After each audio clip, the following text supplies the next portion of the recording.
3 जगह पर मां पार्वती मैया बैठी है, 3 जगह पर।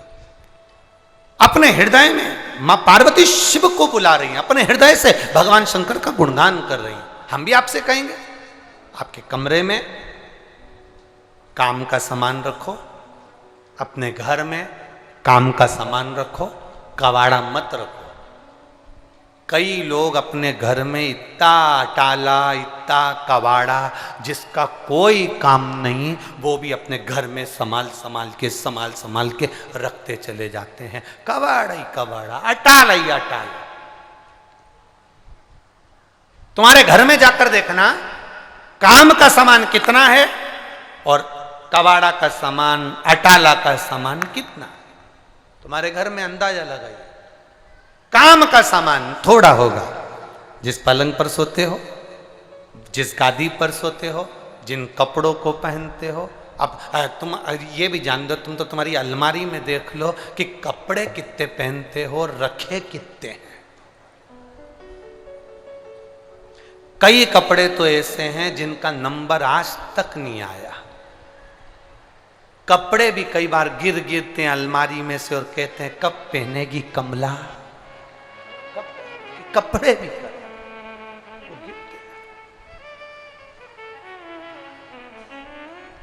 विचार करिएगा जरा। इतने कपड़े रखे, अलमारियां भरा रही हैं, उसके बाद भी हमारी आसक्ति समाप्त नहीं है, उसके बाद भी हमारी आसक्ति श्रेष्ठ नहीं है।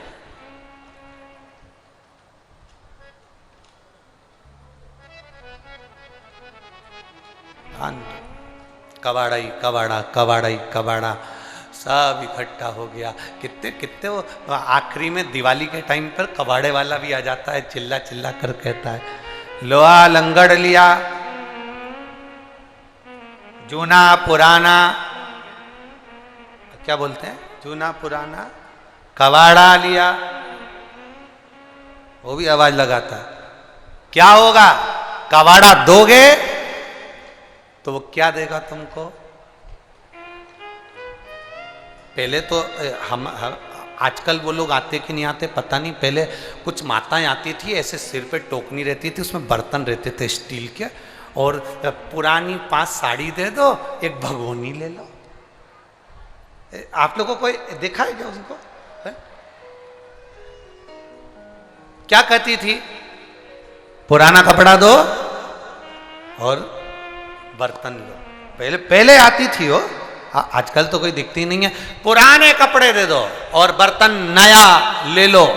कबाड़े वाला कहता है कबाड़ा दो, जूना पुराना लोहा लंगड़ दो और रुपए लो। हम भी तो यही कह रहे हैं, काम, क्रोध, लोभ, वासना, तृष्णा, अहंकार, झूठ, प्रपंच सब दो और शिव नाम लो। हम भी तो यही कह रहे हैं।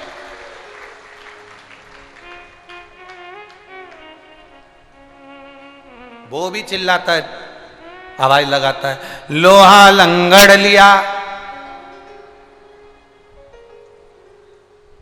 जूना पुराना लोहा लिया।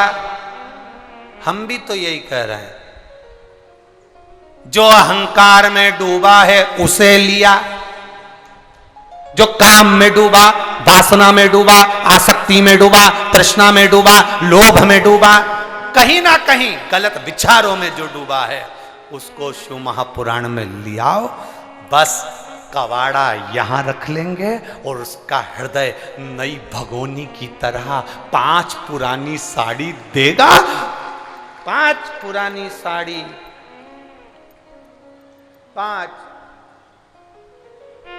5 कर्म इंद्री, 5 ज्ञान इंद्री और 1 मन, ये 11 हैं। इसमें से 5 पुरानी साड़ी दे देगा और एक नया भगोना उसको मिल जाएगा। नई भगोनी जो शिव पुराण में आता है वो एकदम नया बनकर जाता है, जैसे आज ही उसका जन्म हुआ है। वो नई भगोनी की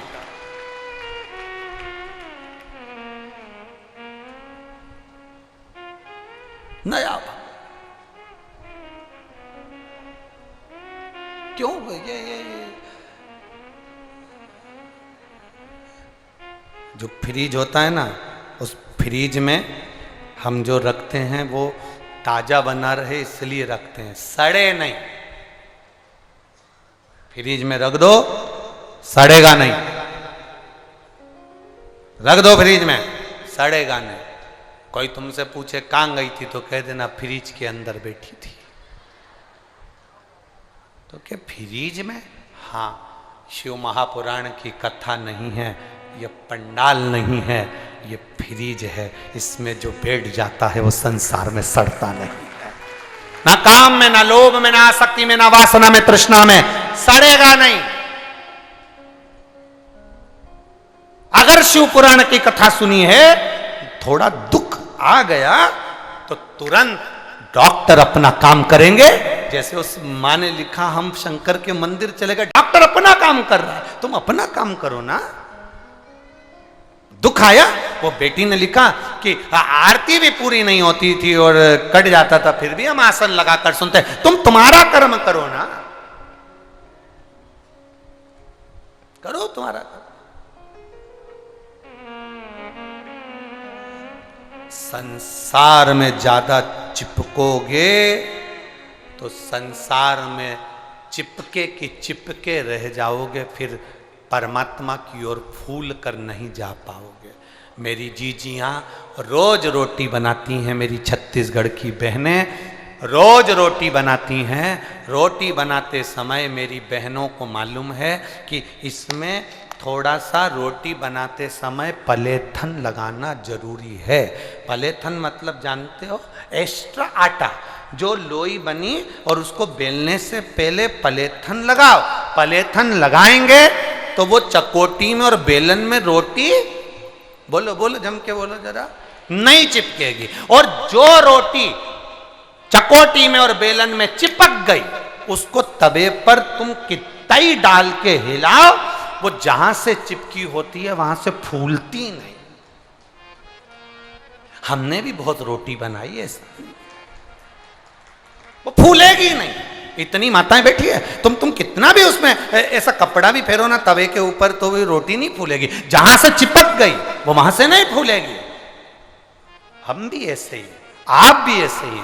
रोटी के आटे की लोई है ये पृथ्वी। जैसे वो चकला, जैसे वो चकोटी गोल होती है, वैसे ये पृथ्वी गोल है और संसार के बेलन से हम बेले जा रहे हैं। अगर हम इसमें चिपक गए तो फिर परमात्मा तक फूल कर नहीं पहुंच पाएंगे। इसलिए पलेथन लगाओ, पलेथन लगेगा, चिपकोगे नहीं। पलेथन क्या है? शिव महापुराण की कथा। कोई तुमसे पूछे कहां गए थे तो के पलेथन में बैठे थे। लग रहा है पलेथन और बिल रहे हैं,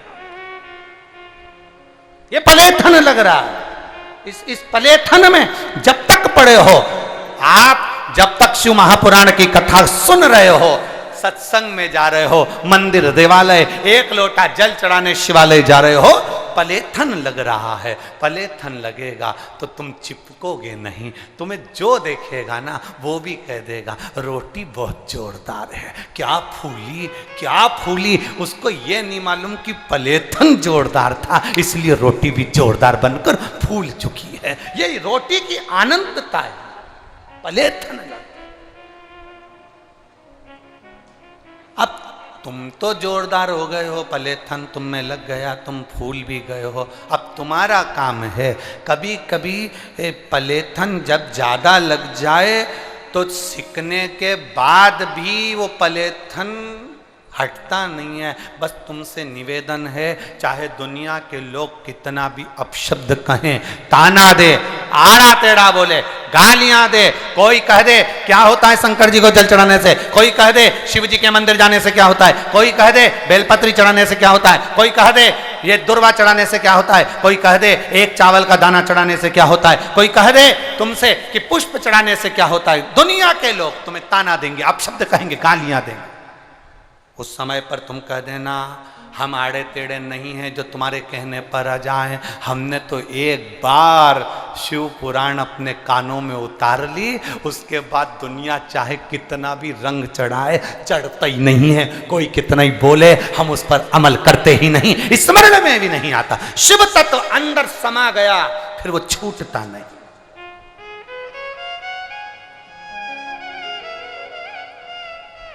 कहां से छूटे, कैसे छूटे?